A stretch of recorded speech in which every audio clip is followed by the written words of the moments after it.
Bismillahirrahmanirrahim.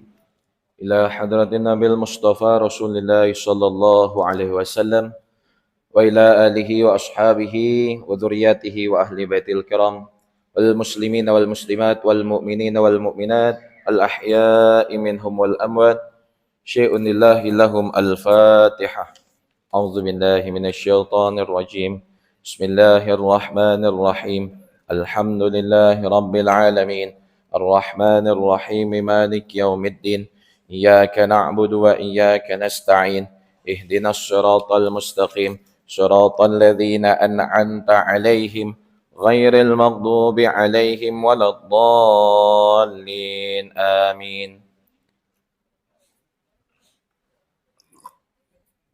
السلام عليكم ورحمة الله وبركاته.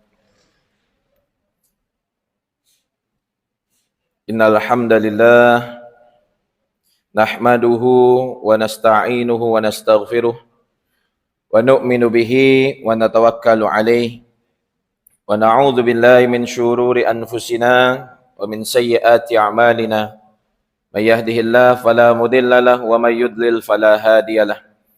Asyhadu an la ilaha illallah wahdahu la syarika lah wa asyhadu anna Muhammadan abduhu wa rasuluhu la nabiyya ba'dah. Subhanaka la ilma lana illa ma 'allamtana innaka antal alimul hakim wa la haula wa la quwwata illa billahil aliyyil azim. Allahumma inna nas'aluka ilman nafi'a wa fahman jayyida wa rizqan halalan tayyiba wa amalan mutaqabbala. Allahumma faqihna fid din wa 'allimna ta'wil. Allahumma inna na'udzubika min 'ilmin la yanfa' wa min qalbin la yakhsha wa min nafsin la tashba' wa min 'amalin la yurfa' wa min du'ain la yustajabu laha.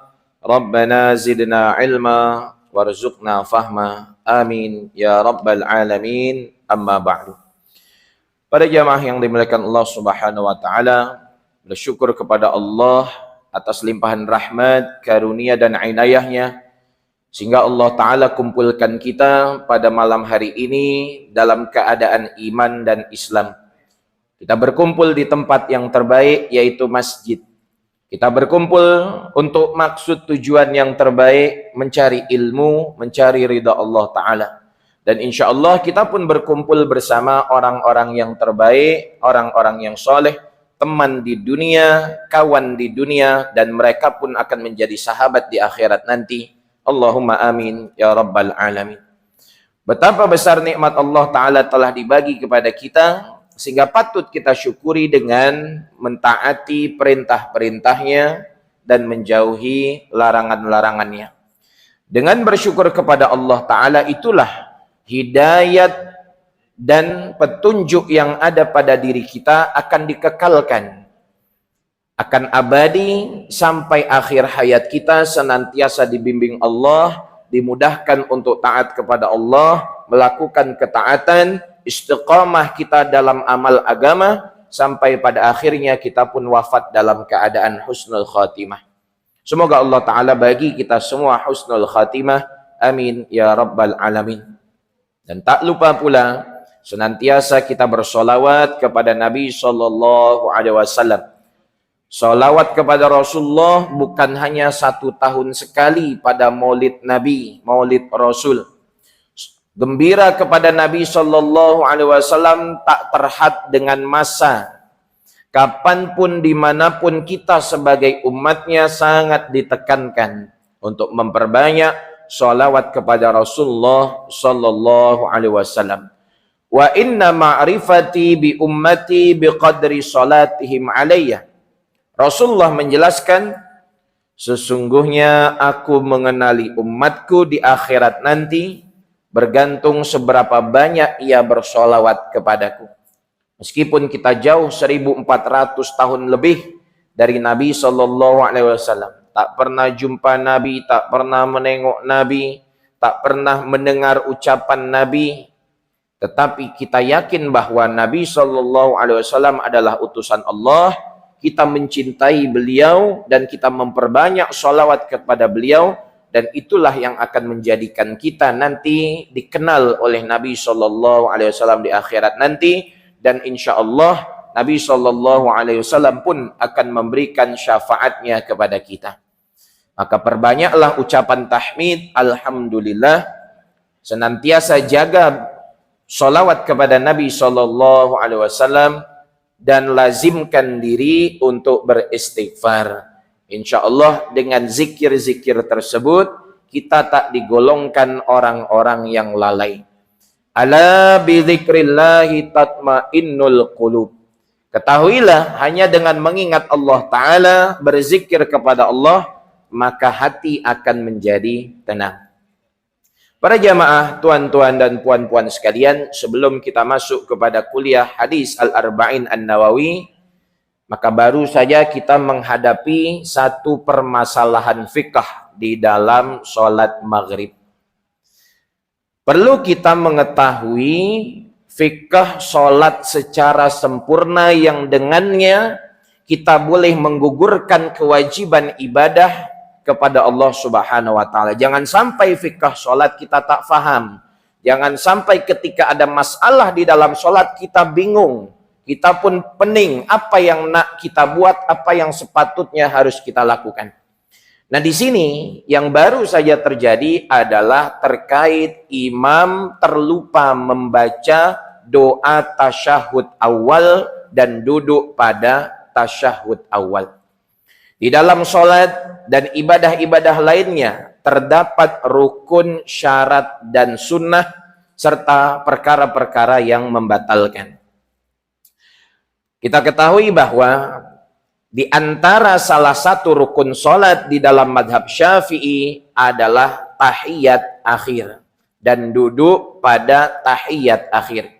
Sedangkan tahiyat awal tak termasuk rukun daripada sholat, ia adalah termasuk sunnat ab'ad. Perlu kita ketahui, definisi sunnat itu adalah ma yuthabu ala fi'lihi wa la yu'aqabu ala tarkih. Dikerjakan berpahala, ditinggalkan tak berdosa, dan perkara sunat tak membatalkan sholat sedikit pun, hanya saja ia mengurangi kesempurnaan sholat. Dan di dalam sunnat itu sendiri terbagi menjadi dua, sunnat hayat dan sunnat ab'ad. Sunnat ab'ad diantaranya adalah membaca doa kunut pada sholat subuh dan tahiyat awal di setiap sholat, baik sholat wajib ataupun sholat sunat itu sendiri. Sehingga orang yang meninggalkan tahiyat awal, baik sengaja ataupun lupa, maka dituntut baginya untuk melaksanakan sujud sahwi sebelum ucapan salam pada tahiyat akhir. Dan ingat, sujud sahwi itu sunat, bukan wajib. Terkadang ada imam yang tak buat sujud sahwi sebab imam faham, makmum tak mengerti tata cara pelaksanaan sujud sahwi. Kalau imam buat sujud sahwi, dikhawatirkan makmum tak faham, maka sholat makmum pun menjadi batal. Maka lebih baik sujud sahwi itu tak dibuat untuk menjaga keabsahan seluruh sholatnya makmum. Kemudian, apa yang harus kita lakukan pada masalah ini? Ketika imam tersilap, tasyahud awal, di mana tasyahud atau tahiyat awal ini adalah sunnat, hukumnya tak wajib. Yang pertama, bagi makmum hendaklah mengingatkan dengan mengucapkan subhanallah dan hatinya niat untuk berzikir kepada Allah ataupun zikir dan mengingatkan, bukan niat menegur. Karena apabila niat menegur mengucapkan subhanallah, di dalam kitab Nihayatuz Zain dijelaskan itu boleh membatalkan sholat. Jadi niat mengucapkan subhanallah ketika imam terlupa rukun ataupun sunnat ab'ad yang dituntut untuk buat sujud sahwi, maka niatnya mengucapkan subhanallah adalah berzikir, niatnya adalah mengingatkan dan berzikir. Kalaulah sudah diingatkan oleh makmum subhanallah, ternyata imam bangun juga. Apakah perbuatan imam tegak ini adalah perbuatan yang benar? Jawabannya dua. Di sini ulama perinci, jika imam itu tegak dari tahiyat awal, tetapi imam tegak belum sempurna, imam tegak belum melebihi had daripada ruku, baru nak tegak, makmum ucapkan subhanallah, imam duduk balik, maka imam buat betul. Lantas imam apabila sudah tegak di atas had daripada ruku, imam sudah tegak sempurna, makmum mengucapkan subhanallah, maka imam tak boleh balik kepada tahiyat awal. Jadi yang dibuat imam kita itu betul. Kalau imam balik kepada tahiyat awal, maknanya imam sama saja dengan menambah rukun yang baru di dalam sholat, dan itu boleh membatalkan sholat. Batal sholat imam akan batal sholat seluruh makmum. Kemudian, apa yang mesti makmum kerjakan jika imam telah diingatkan subhanallah tapi imam tak balik? Di sini ada dua perincian. Jika imam itu berada pada tahiyat akhir, di mana tahiyat akhir menjadi rukun daripada rukun sholat. Kalau imam dah tegak diucapkan subhanallah, imam wajib untuk kembali pada tahiyat akhir. Kalau imam tak kembali, maka makmum tak boleh mengikuti imam. Makmum kena menunggu imam dalam keadaan tahiyat akhir, walaupun imam ia tegak dan menyempurnakan rokaat yang tersisa tersebut. Dan akhirnya makmum akan mengucapkan salam bersamaan setelah salam imam. Ini case ataupun masalahnya pada tahiyat akhir. Sedangkan yang terjadi tadi adalah tahiyat awal. Maka ketika imam tegak sempurna, imam tak boleh balik lagi kepada tahiyat awal karena sebab itu akan membatalkan sholatnya, maka makmum wajib mengikuti imam. Jadi makmum tak boleh duduk. Ketika makmum itu duduk dengan duduk yang lama, dalam keadaan ragu-ragu dan ia tidak mengikuti imam, maka ada dua keputusan bagi makmum. Yang pertama, makmum niat mufarokoh dalam hatinya memisahkan diri dari jamaah. Kalau makmum mufarokoh, otomatis makmum tak duduk saja, tapi ia selesaikan sholat bersendirian. Atau yang kedua, kalau makmum tak mengikuti imam, maka batallah sholatnya makmum yang duduk tadi. Saya tengok yang duduk sebelah kanan saya ketika sholat. Maka yang duduk di sebelah kanan ataupun yang di belakang, mereka tak tegak mengikuti imam sebab imam tersilap tahiyat awal, batallah sholatnya makmum, maka kena diulangi. Kapan diulangi Ustadz? Sekarang, mumpung waktu maghrib belum habis lagi. Nah, ulang seorang-seorang silahkan di luar, ataupun berjamaah silahkan. Dan begitulah yang dijelaskan. Jadi, kalau imam tadi dah salam, makmum yang duduk tahiyat ini kemudian menambah satu rakaat, tak ditemukan di dalam kitab-kitab fikih madhab Syafi'i. Karena di dalam kitab Nihayatuz Zain, di dalam kitab I'anatut Talibin, dijelaskan bahwa ketika imam itu tersilap tahiyat awal, kemudian dah diingatkan, imam tak balik kepada tahiyat awal, sedangkan tahiyat awal itu sunnat, hukumnya boleh ditinggalkan. Maka makmum yang mengikuti imam wajib tegak mengikuti perbuatan imam. Jika makmum duduk saja, maka batallah sholatnya makmum karena tidak mengikuti imam ataupun menyelisihi imam dalam masalah ini. Kecuali kalau makmum yang duduk itu pada tasyahud akhir, maka itu betul. Tapi pada tasyahud awal tak betul makmum kena mengikuti imam. Jadi yang tadi tegak mengikuti imam adalah betul sholatnya, walaupun ia terlambat tegak sekejap karena ia berpikir apakah sudah 2 rakaat atau 3 rakaat. Sedangkan tadi adalah rakaat kedua. Terakhir imam membaca dengan keras surah Al-Ma'un. Maka kemudian ia yakin bahwa itu adalah rakaat yang kedua dan ia pun tegak mengikuti imam benar.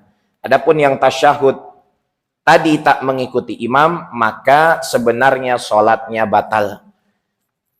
Siapa yang bagi kuliah fikih di sini? Ustaz siapa? Ada tak? Kalau ada nanti tanya, apa yang saya ucap mesti sama. Karena itu diambil dari kitab fikih madhab Syafi'i.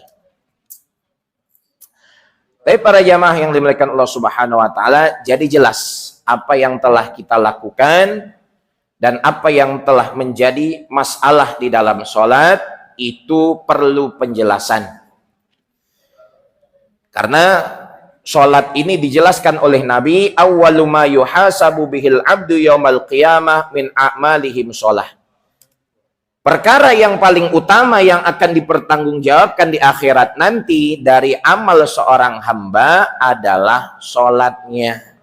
Jika sholat itu rusak, amal perbuatan akan rusak. Jika sholat itu baik, amal perbuatan itu akan menjadi baik.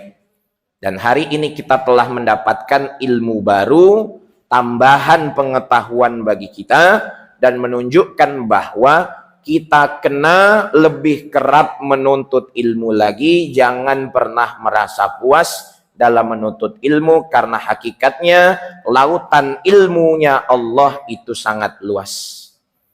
Jadi tak ada masa untuk rehat dalam menuntut ilmu, tak ada kata selesai untuk menuntut ilmu. Selesainya kita menuntut ilmu adalah dengan kita wafat meninggal dunia.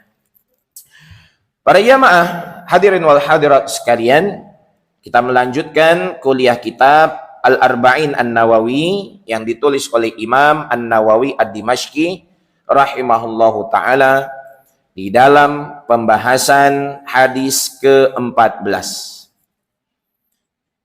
Jadi tadi kitabnya dah saya bagi tahu dalam kitab Nihayatuz Zain dan dalam kitab I'anatut Talibin terkait rujukan permasalahan yang dijelaskan tadi. Kitab Nihayatuz Zain ditulis oleh Syekh An-Nawawi Al-Bantani Asy-Syafi'i dan kitab I'anatut Talibin ditulis oleh Syekh Abu Bakar Syata' Asy-Syafi'i. Dan kedua kitab tersebut adalah kitab yang cukup tinggi dalam mazhab Syafi'i dan dipakai di seluruh tempat-tempat di seluruh dunia yang mengikuti mazhab Syafi'i. Hadis ke-14, Bismillahirrahmanirrahim. An Abi Dzarrin Jundib bin Junadah wa Abi Abdurrahman Mu'az bin Jabal radhiyallahu anhuma. An Rasulillah sallallahu alaihi wasallam qala ittaqillaha haitsu ma kunta wa atbi'is sayyi'atal hasanata tamhuha wa khaliqin nasa bi khuluqin hasan. Rawahu Tirmizi wa qala hadisun hasanun wa fi ba'din nusahi hasanun sahih. Hadis ke-14 menjelaskan kepada kita terkait takwa dan berakhlak baik. Dari sahabat Abu Dzar, Jundub ibnu Junadah, dan sahabat Abu Abdurrahman Mu'az bin Jabal radhiyallahu anhuma, semoga Allah meridhoi keduanya. Dari Rasulullah sallallahu alaihi wasallam ia berkata, bertakwalah engkau kepada Allah dimanapun engkau berada. Bertakwalah kamu kepada Allah dimanapun kamu berada. Dan iringilah keburukan dengan kebaikan yang menghapuskannya. Dan bergaullah dengan manusia dengan akhlak yang baik. Imam At-Tirmizi meriwayatkan hadis ini dengan derajat hadis hasan. Dalam sebagian penjelasan, Imam At-Tirmizi meriwayatkan hadis ini adalah hadis hasan sahih. Para jamaah yang dimuliakan Allah sekalian, hadis hasan sahih mungkin jarang kita jumpai di dalam kitab-kitab hadis terjemah yang kita baca. Kalau dalam hadis sahih Bukhari tak akan ada hadis hasan sahih. Sebab semua hadis dalam sahih Bukhari ataupun sahih Muslim adalah hadis sahih. Sedangkan dalam kitab-kitab yang lain pun para ulama menghukumi hadisnya kalau tak sahih maka hasan ataupun dhaif. Sedangkan hadis hasan sahih adalah hadis yang dikeluarkan oleh Imam At-Tirmizi itu sendiri. Imam At-Tirmizi membuat satu darjat hadis yaitu hasan, di mana hadis-hadis sahih yang tak masuk di dalam kitab hadis-hadis sahih maka ia menjadi hadis-hadis yang dhaif. Dan itu berlaku di zaman Imam Bukhari dan Muslim. Sedangkan ketika adanya Imam At-Tirmizi, maka beliau kembali meneliti, kembali mempelajari dan menapis bahwa tak semua hadis yang tak sahih itu dhaif. Karena masih banyak hadis-hadis yang tak sahih didukung, disokong oleh banyak jalur periwayatan hadis, dan banyak juga ulama yang tak mengatakannya dhaif dan tak bertentangan dengan hadis yang sahih, maka ia boleh menjadi hadis hasan. Ini kaidah yang pertama di dalam ilmu hadis terkait hadis hasan. Yang kedua, kenapa disebutkan hasan sahih?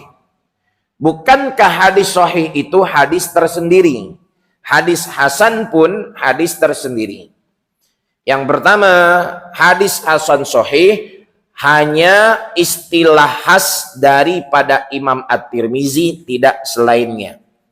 Yang kedua, hadis hasan sahih bermakna hadis tersebut mempunyai dua jalur periwayatan atau lebih. Jalur yang pertama mengatakan hadis ini sahih, dan jalur yang lain mengatakan hadis itu hasan. Yang ketiga, apabila hadis tersebut darjatnya adalah hasan sahih, maka hadis tersebut diperselisihkan oleh para ulama. Sebagian ulama mengatakan hadis itu sahih dan sebagian mengatakan hadis itu hasan. Dan yang keempat, hadis hasan sahih adalah bentuk keraguan-raguan Imam At-Tirmizi dalam menghukumi hadis. Apakah ia masuk kepada sahih ataukah kepada hasan? Sehingga Imam At-Tirmizi menuliskan istilah hasan sahih. Tetapi setelah ulama-ulama daripada Imam At-Tirmizi seperti Imam Ibnu Hajar Al-Asqalani, Imam An-Nawawi dan lain-lain meneliti hadis dengan darjat hasan sahih yang dikeluarkan oleh Imam At-Tirmizi, maka ulama-ulama setelah Imam At-Tirmizi menjumpai bahwa kebanyakan hadis yang mempunyai derajat hasan sahih adalah hadis tersebut sahih. Jadi itu penjelasan singkat terkait hadis hasan sahih. Para jamaah yang dimuliakan Allah Subhanahu wa taala, hadis ke-14 ini diriwayatkan oleh sahabat yang mulia yang dibagi gelaran Abu Zar. Abu artinya bapak, Zar artinya nama anak. Dikatakan Abu Zar karena ia mempunyai seorang anak lelaki yang bernama Zar. Adapun sebagian menjelaskan namanya adalah Abu Dzar Al-Ghifari. Ghifar adalah tempat asalnya ataupun suku daripada Abu Dzar. Para jamaah tuan dan puan sekalian, bahwa Abu Dzar Al-Ghifari radhiyallahu taala anhu, beliau kehilangan anak lelakinya yang bernama Zar. Zar itu meninggal dunia. Kemudian beliau pun bersedih atas wafatnya anaknya tersebut. Dan ia berkata, seandainya dapat diungkapkan kata-kataku ini tentang kesedihanku kepada dirimu, wahai anakku. Sesungguhnya engkau telah menyibukkan ayahmu ini untuk menangis atas kesedihanmu dan melupakan untuk menangis atas meratapi dirimu. Dan di antara sebab keislaman Abu Dzar Al-Ghifari radhiyallahu taala anhu dijelaskan bahwa ketika Nabi Shallallahu alaihi wasallam mendakwahkan Islam dengan terang-terangan, dengan secara jelas. Datanglah Nabi Shallallahu alaihi wasallam di kota Mekah Al-Mukarramah dan Rasulullah mengatakan, aku adalah seorang nabi yang diutus oleh Allah Subhanahu wa taala. Maka info kabar tersebut sampai kepada Abu Dzar. Dan Abu Dzar mengutus saudara lelakinya yang bernama Unais untuk memantau dan memperhatikan Nabi Shallallahu alaihi wasallam. Unais, pergilah kepada seseorang yang bernama Muhammad yang mengaku sebagai utusan Allah Ta'ala, tengok apa yang ia buat, apa yang ia lakukan. Lantas Unais pun pergi, ia memata-matai Rasulullah Shallallahu alaihi wasallam. Setelah beberapa hari Unais pun kembali dan ia menjelaskan kepada abangnya Abu Dzar bahwa ia melihat Nabi Shallallahu alaihi wasallam itu mendakwahkan agama. Ia mengatakan ia adalah utusan Allah Subhanahu wa taala dan ia pun mengajak orang-orang untuk berakhlak dengan akhlak yang baik. Kemudian Abu Dzar pun bertanya kepada Unais, "Famadza yaqulun nas fihi?" Apa yang orang-orang ucapkan saat Muhammad mendakwahkan agama? Apa yang orang-orang ucapkan saat Muhammad mengatakan dirinya adalah seorang nabi? Qala yaquluna innahu syair wa kahin wa sahir. Wahai abangku Abu Dzar, orang-orang pun mengatakan bahwa Muhammad itu penyair, pendusta, penyihir. Tetapi demi Allah, sesungguhnya yang benar adalah Muhammad dan yang berdusta adalah orang-orang yang menghina Muhammad. Maka ketika mendengar itu Abu Dzar Al-Ghifari pun bergegas. Ia cepat-cepat datang ke kota Mekah. Ia pun mencari Rasulullah Shallallahu alaihi wasallam. Jadi sahabat Abu Dzar ini termasuk adalah sahabat yang setelah masuk Islam, ia mendakwahkan agama Islam dengan jelas dan terang-terangan. Padahal dakwah Nabi Shallallahu alaihi wasallam walaupun terang-terangan di kota Mekah, tetapi masih dari satu orang kepada satu orang, tetap dalam keadaan sembunyi-sembunyi. Terang-terangannya Nabi berdakwah itu adalah di rumah-rumah, bukan kepada orang-orang yang banyak. Karena dakwah Nabi belum diterima pada saat itu dan orang-orang Mekah masih sangat menentang dan mereka masih percaya kepada kemusyrikan. Dan dijelaskan bahwa ketika Abu Dzar menjumpai Nabi Shallallahu alaihi wasallam, maka Abu Dzar pun mengucapkan Assalamu alaika ya Rasulullah. Keselamatan bagimu wahai utusan Allah. Dan Nabi Shallallahu alaihi wasallam pun menjawab wa alaikassalam, dan keselamatan bagimu. Ini berlaku bagi Nabi, tak berlaku bagi kita. Rasulullah mengucapkan salam kepada Abu Dzar yang belum masuk ke dalam Islam. Dan itu adalah kekhususan bagi diri Nabi saja, bukan bagi umatnya. Adapun bagi kita, apa hukum menjawab salam dari orang yang bukan Islam? Mungkin ada jiran, ada saudara mara, ada kawan bisnis berniaga. Mereka bukan orang Islam, tapi mereka faham terkait ucapan salam di dalam Islam. Kemudian kita jumpa dan ia pun mengucapkan salam. Assalamualaikum. Assalamualaikum warahmatullah. Maka bagi kita tak boleh menjawab salamnya. Karena kalau kita menjawab salamnya, mendoakan keselamatan untuknya, ini sama saja salam yang kita ucapkan bertentangan dengan firman Allah Ta'ala, bahwa Allah menjelaskan orang-orang yang bukan Islam, orang-orang kafirun, mereka tak akan selamat. Maknanya, apa yang kita ucapkan akan menyelisihi ayat daripada firman Allah Subhanahu wa Ta'ala. Tetapi jika di situ ada perkumpulan orang Islam dan bukan orang Islam, contohnya Perdana Menteri ataupun Sultan mengucapkan salam kepada semua masyarakatnya, di sana ada orang Muslim dan ada juga bukan orang Muslim, maka diperbolehkan. Karena salam yang diucapkan itu hanya diniatkan untuk orang Islam saja. Dan kena diniatkan di dalam hati, tak perlu diucapkan. Dan Nabi SAW pun mempunyai kekhususan ini. Nabi balas jawaban salam Abu Dzar. Waalaikumsalam warahmatullah, keselamatan bagimu dan rahmat Allah. Setelah itu Abu Dzar pun mengucapkan asyhadu an la ilaha illallah wa asyhadu anna Muhammadar Rasulullah. Abu Dzar Al-Ghifari pun masuk ke dalam Islam. Maka Nabi SAW pun hairan. Ia datang kepada Nabi, terus masuk ke dalam Islam, dan ia pun belum lagi mendengar dakwah Nabi.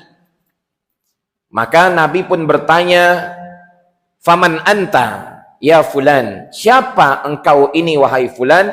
Ia mengatakan, "Min Ghifar." Aku adalah seorang laki-laki dari kaum Ghifar. Dan ia pun mengabarkan bahwa ia adalah orang yang kesulitan di dalam makanan dan di dalam kehidupan.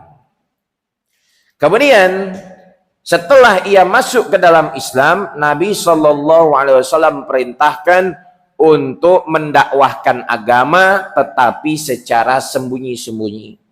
Tapi sahabat Abu Dzar Al-Ghifari ini tak boleh menyimpan kegembiraannya karena sebab masuk ke dalam Islam. Ia tak boleh menyimpan keislamannya. Ia pun terus keluar daripada Nabi. Ia datang ke Mekah di seputar Ka'bah dan ia mengumpulkan orang-orang saat itu dan ia mengatakan asyhadu an la ilaha illallah wa asyhadu anna Muhammadar Rasulullah. Maka orang-orang yang mendengar saat itu mereka pun marah, mereka pun geram dan memukuli sahabat Abu Dzar, dan sahabat Abu Dzar pun menjadi terzolimi. Bahkan keluar darah dan dirinya pun merasa kesakitan sebab dipukul oleh orang-orang yang menentang Islam pada saat itu. Kemudian saudara lelakinya yang bernama Unais pun mengatakan bahwa janganlah berdakwah dengan terang-terangan karena itu akan mencelakakan dirimu. Dan sahabat Abu Dzar pun menceritakan tentang kerisauannya. Kemudian saudaranya Unais pun masuk ke dalam Islam. Kemudian mereka berdua pergi kepada emaknya. Dijelaskan tentang Islam, emaknya pun masuk ke dalam Islam. Mereka pun pulang kepada kaumnya. Dijelaskan tentang Islam, mereka pun sebagian daripada kaum Ghifar masuk ke dalam Islam. Kemudian keesokan harinya, sahabat Abu Dzar pun melakukan yang sama. Ia mengatakan la ilaha illallah di hadapan musyrikin Mekah. Dan mereka pun kembali geram kepada Abu Dzar, marah kepada Abu Dzar dan memukuli sahabat Abu Dzar. Maka pada saat itu datanglah Abbas radhiyallahu taala anhu, seorang sahabat Nabi yang menyelamatkannya. Dan ia berkata kepada musyrikin Mekah, Wailukum alastum ta'lamuna annahu min Ghifar wa anna tariqa tijaratikum ila Syam 'alaiha. Jangan kalian pukuli dia, karena dia adalah seorang lelaki yang berasal dari Ghifar. Kalian tahu jalan perniagaan kita melalui daerah Ghifar. Kalau kalian menzolimi orang Ghifar ini, maka niscaya jalur perniagaan itu akan ditutup oleh orang-orang Ghifar dan kita pun tak boleh berniaga. Maka mereka pun akhirnya menghentikan kezoliman tersebut dari sahabat Abu Dzar, dan sahabat Abu Dzar diselamatkan oleh Abbas. Abbas adalah bapak daripada Abdullah atau yang digelari Abdullah ibnu Abbas. Para jamaah yang dimuliakan Allah sekalian, kemudian Nabi Shallallahu Alaihi Wasallam pun datang ke Madinah dan menjumpai orang-orang Ghifar di Madinah. Sebagian telah masuk ke dalam Islam, tetapi sebagian yang lain belum. Sebab Nabi datang ke Madinah membawa hidayah dan rahmat Allah untuk seluruh alam, maka seluruh orang-orang Ghifar masuk ke dalam Islam. Maka bergembiralah Nabi Shallallahu Alaihi Wasallam melihat semua kaum Ghifar masuk ke dalam Islam. Dan Nabi Shallallahu Alaihi Wasallam pun mengatakan, Ghifarun ghafarallahu laha. Wahai orang-orang Ghifar, wahai Abu Dzar al-Ghifari, semoga Allah Subhanahu wa taala mengampuni seluruh dosa-dosa kalian. Wa kana radhiyallahu taala anhu azhadun nas hatta kana yara anna mazada ala hajatil yaum wal lailah ya la yajuzu dakharuhu. Jadi sahabat Abu Dzar al-Ghifari termasuk sahabat yang paling zuhud di kalangan sahabat yang lain dan sahabat yang paling mulia di antara sahabat-sahabat yang paling mulia selain Abu Bakar, Umar, Utsman dan Ali radhiyallahu anhum. Apa itu zuhud? Zuhud adalah tak berlebih-lebihan kepada dunia. Kalau kita punya pakaian ratus-ratus helai, maknanya dah berlebihan.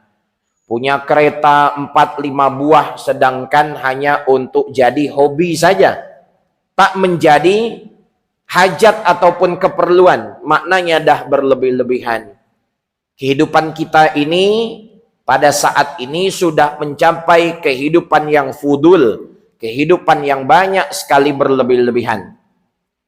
Di zaman Nabi Shallallahu Alaihi Wasallam dan para sahabatnya, kehidupan itu dalam keadaan darurat. Nabi Shallallahu Alaihi Wasallam hanya mempunyai 1-2 pakaian. Kalau jubah yang Nabi pakai itu kotor, itu yang dicuci dan satu lagi dipakai. Bahkan Nabi Shallallahu Alaihi Wasallam pernah di satu saat mempunyai 1 pakaian saja. Ketika jubah Nabi kotor, jubah Nabi pun dicuci, dibasuh, dan Nabi pun menunggu pakaian itu hingga kering. Kita sekarang tengok almari pun bingung nak pakai baju mana. Orang perempuan tengok almari bingung nak pakai tudung mana. Nak pergi kerja kawin pun lambat 1 jam. Sebab apa? Bingung nak cari pakaian tudung yang mana. Tudungnya warna kelabu, tapi pakaiannya warna hitam. Rasanya tak match. Jadi tudung kena kelabu, pakaiannya kena kelabu. Ini orang perempuan. Tudung pakaian dah kelabu, tapi slipernya warna pink. Nah, itu pun tak match. Bang, belilah dulu slipper warna kelabu untuk kerja kawin esok hari. Lepas kerja kawin, slipper itu tak dipakai lagi. Sedangkan di zaman Nabi, kehidupan itu adalah kehidupan darurat. Yang kedua, di zaman para tabi'in, kehidupan mereka adalah kehidupan dalam keadaan hajat. Mereka menggunakan dunia betul-betul untuk keperluan hidupnya, tak berlebih-lebihan. Di zaman setelahnya, kehidupan itu dalam keadaan kehidupan zinah. Apa kehidupan zinah itu? Kehidupan yang punya kelebihan tapi tak terlampau.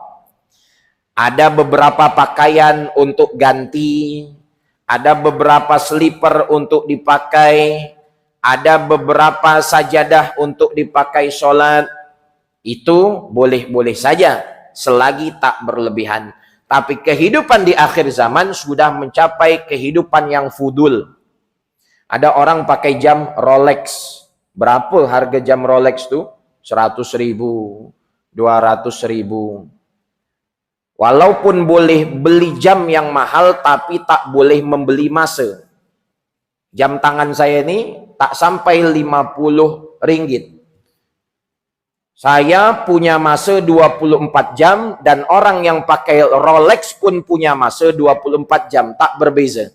Masa saya dengan masa jam orang dengan masa orang yang pakai jam tangan Rolex. Ada handbag orang perempuan tuh harganya sampai 500.000 bahkan juta. Untuk apa handbag juta itu? Kalau ditengok dalamnya kosong, memang kosong lah. Tak akan handbag itu ada uangnya. Bahkan terkadang handbag itu lebih mahal dibandingkan isinya. Isinya 100 ringgit, handbagnya 1.000. Ini penting. Jangan sampai kehidupan kita kehidupan yang fudul, penuh kesia-siaan. Maka pakailah dunia itu seperlunya untuk hajat ataupun wasilat menyambungkan kita kepada Allah Ta'ala. Di Madinah ada Imam Malik. Di Mesir ada Imam Lais bin Sa'ad. Imam Lais dan Imam Malik ini berada dalam satu zaman.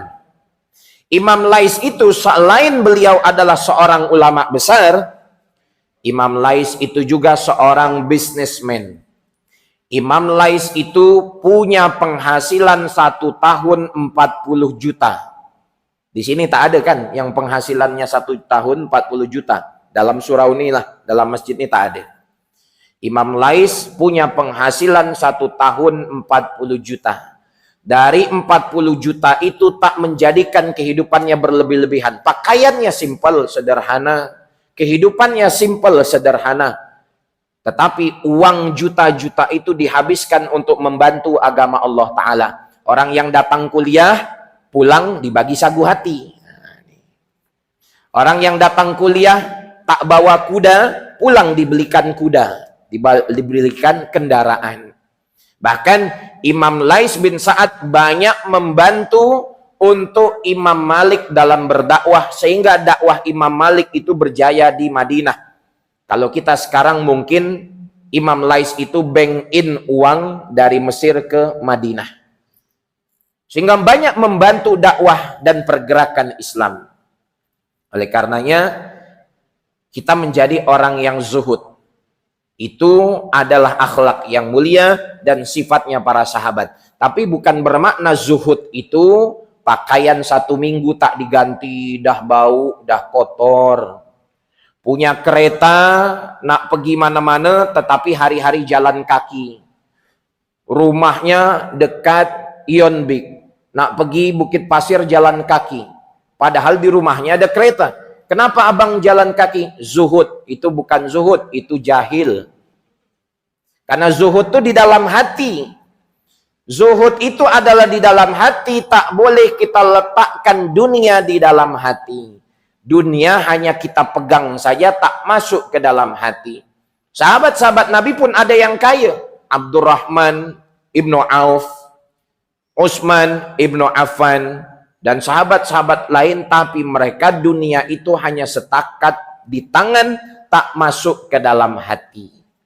Maka zuhud itu adalah dalam hati, bukan ditunjukkan dalam perbuatan. Adapun berlebih-lebihan, hukumnya haram karena ia adalah mubadzir. Para jamaah sekalian yang dimuliakan Allah Subhanahu wa taala. Selanjutnya adalah hadis ini juga diriwayatkan oleh sahabat Nabi yang bernama Muaz. Muaz bin Jabal. Jabal itu adalah gunung. Kenapa Muaz digelari Muaz bin Jabal? Karena ia adalah seorang da'i yang berdakwah dan menaklukkan gunung yang berada di hadapan. Muaz ketika diperintah Nabi SAW untuk berdakwah, ia pun taat dan ia kerjakan. Kemudian Di satu jalan yang ia lalui, ia pun menemukan sebuah gunung yang besar dan ia tak boleh lalu. Dan ia pun berdoa kepada Allah Ta'ala, dan atas izin Allah, gunung itu pun terbelah. Maka itu diantara karomah ataupun istimewanya sahabat Nabi Mu'az bin Jabal, dan ia adalah seorang sahabat Nabi yang menjadi pemimpin di negeri Yaman. Maka ketika Mu'az radhiyallahu taala anhu pergi ke Yaman, Nabi Shallallahu alaihi wasallam membagi pesan nasihat, ya Mu'az, jagalah keikhlasan. Karena sesungguhnya amal yang sedikit dengan keikhlasan sudah mencukupi. Dan dalam hadis Nabi ini, kemungkinan Rasulullah Shallallahu Alaihi Wasallam mengatakan nasihat kepada sahabat Abu Dzar ataupun kepada sahabat Mu'az. Nasihat itu adalah bertakwalah kepada Allah dimanapun engkau berada, dan ikutilah keburukan dengan kebaikan yang akan menghapusnya, dan bergaullah kepada manusia dengan akhlak yang baik. Para jamaah sekalian yang dimuliakan Allah Subhanahu wa taala, hadis ini mengajarkan kepada kita tentang takwa. Takwa itu adalah puncak keimanan yang paling tinggi.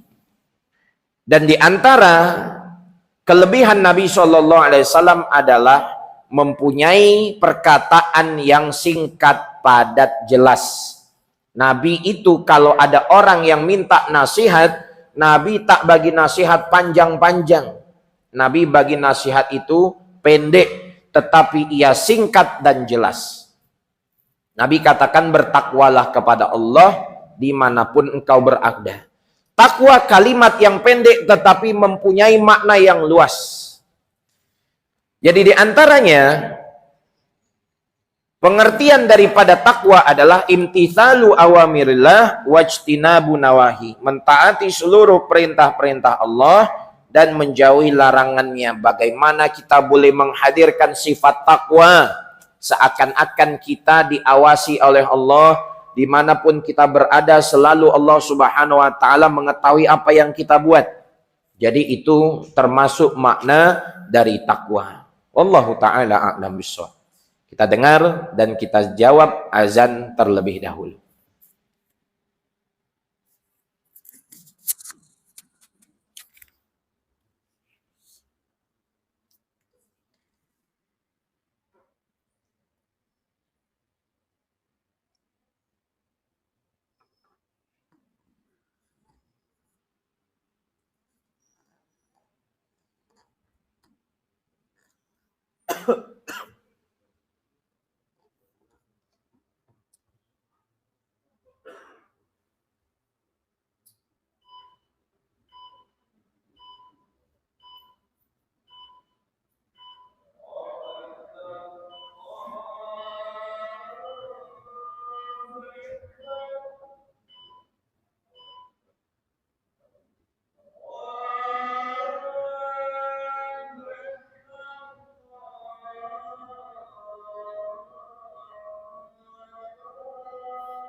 La ilaha illallah.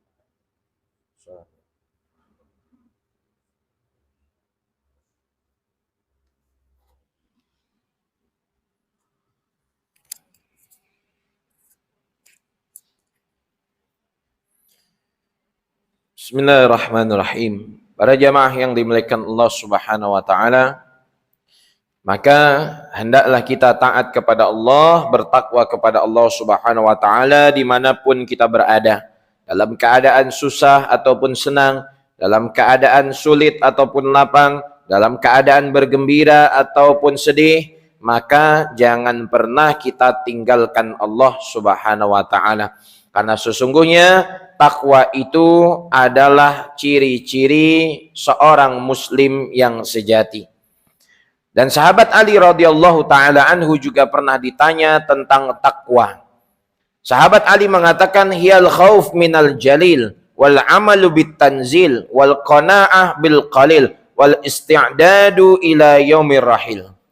Takwa itu adalah takut kepada Allah Subhanahu wa taala, mengamalkan isi daripada Al-Quran, qanaah kepada perkara yang sedikit, dan mempersiapkan diri untuk kehidupan setelah mati, yaitu kehidupan akhirat. Kalau kita nak pergi Mekah, maka ada bekal yang mesti kita bawa. Orang pergi Mekah tak mungkin ia bawa uang 100 ringgit. Orang pergi Mekah tak mungkin ia bawa uang 500. Karena perjalanan itu jauh. Ada yang nak pergi KL, ada yang nak pergi Seremban, maka ia pun bawa bekalan. Baik bekalan uang, ataupun makanan, ataupun perkara-perkara lain yang ia perlukan. Tak mungkin dari sini pergi KL bawa 5 ataupun 10 ringgit. Begitu juga kita nak pergi kepada akhirat. Dan akhirat itu adalah kampung yang abadi, tempat kita menuju dan tempat kita duduk selama-lamanya. Maka bekalan yang kita perlukan adalah bukan uang, bukan harta, jabatan, ataupun dunia, tetapi bekalan yang kita perlukan untuk di akhirat nanti adalah iman dan amal soleh. Uang yang kita punya, infakkan di jalan Allah Subhanahu wa taala. Jangan pernah bersifat kedekut untuk berderma. Harta yang kita punya, bantulah agama Allah Ta'ala. Jangan pernah kita bakhil untuk mengeluarkan harta, karena hakikatnya itu adalah titipan Allah Subhanahu wa Ta'ala semata. Masa yang kita punya, jangan pergunakan untuk lalai, dibuang dengan tak yang bermanfaat. Sibukkan masa itu untuk taat kepada Allah Ta'ala. Jadi orang-orang yang takwa adalah orang-orang yang smart, yang mempergunakan masa, uang, harta, jabatannya untuk membantu agama Allah, mendekatkan diri kepada Allah. Dan sebagian ulama mengatakan takwa adalah engkau tidak melakukan satu perbuatan yang dilarang oleh Allah, dan engkau melakukan perbuatan yang diperintah oleh Allah Subhanahu wa taala. Maka ketika takwa itu sudah datang kepada diri kita, ia akan menjadi polis bagi diri kita. Kalau di sebelah kita ada polis 24 jam, tak mungkin kita buat kriminal. Tak mungkin kita mencuri, tak mungkin kita mencelakai orang lain, tak mungkin kita berbuat zalim, karena sebab ada polis yang menengok, memperhatikan. Dan jadikanlah takwa itu adalah yang mengawasi diri kita untuk kita tak bermaksiat kepada Allah. Dan orang yang bertakwa, segala urusannya, segala hajat keperluannya akan dimudahkan oleh Allah Ta'ala. Dalam surah At-Talaq, Allah Ta'ala berfirman, wa may yattaqillaha yaj'al lahu makhraja wa yarzuqhu min haitsu la yahtasib. Barang siapa yang bertakwa kepada Allah, meningkatkan ketakwaannya kepada Allah, maka Allah akan bagi jalan keluar untuknya, dan Allah akan bagi ia rizki dari jalan yang tak disangka-sangka. Para jamaah yang dimuliakan Allah Subhanahu wa taala, dan Nabi SAW pun perintahkan kita di dalam hadis ini untuk mempergauli manusia dengan akhlak yang baik. Dan di sini menunjukkan kepada kita takwa, akhlak yang baik itu saling berhubungan satu sama lain. Kalau kita menengok ada orang yang akhlaknya baik, adabnya mulia, bermakna ia orang yang bertakwa. Kalau kita menjumpai orang yang bertakwa, apa tanda-tandanya? Tandanya adalah akhlaknya baik, adabnya mulia. Jadi tak mungkin orang yang bertakwa itu akhlaknya buruk. Orang yang bertakwa itu lisannya menyakiti orang lain. Orang yang bertakwa itu merendahkan orang lain, menzolimi orang lain, itu tak akan mungkin di dalam diri seorang yang bertakwa. Bahkan orang yang bertakwa tak punya sifat takabur, tak punya sifat bakhil, tak akan punya sifat hasad, tak akan punya sifat riya. Jadi orang yang bertakwa adalah bersih dari seluruh sifat-sifat yang buruk dan ia bersih dari perbuatan dosa-dosa besar. Para jamaah yang dimuliakan Allah Ta'ala sekalian, maka dengan adanya kehidupan kita, hari demi hari yang kita lalui, pada hakikatnya kita menghitung mundur untuk lebih dekat kepada kematian. Semakin hari kita lalui, hakikatnya semakin dekat kepada ajal. Semakin hari yang kita lalui, hakikatnya umur itu terus berkurang, bukan bertambah. Maka kita hendaknya menjadi orang-orang yang cerdas. Yang dikatakan oleh Nabi, Al-Kayyisu man dana nafsahu wa amila lima ba'dal maut. Orang yang cerdas, orang yang smart adalah yang mempersiapkan untuk kehidupannya setelah mati. Wal ajizu man atba'a nafsahu hawaha wa tamanna 'ala Allah. Dan orang yang bodoh, orang yang lemah adalah yang memperturuti hawa nafsunya dan berangan-angan kepada Allah. Kalau kita mengikuti hawa nafsu, tak ada akan habisnya. Dah punya satu kereta, nak dua. Dah punya dua kereta, nak tiga. Dah punya satu rumah, nak dua. Dah punya 10 kedai, nak 20. Dah punya 20 kedai, nak 30. Dah ada uang 1 juta, nak 2 juta.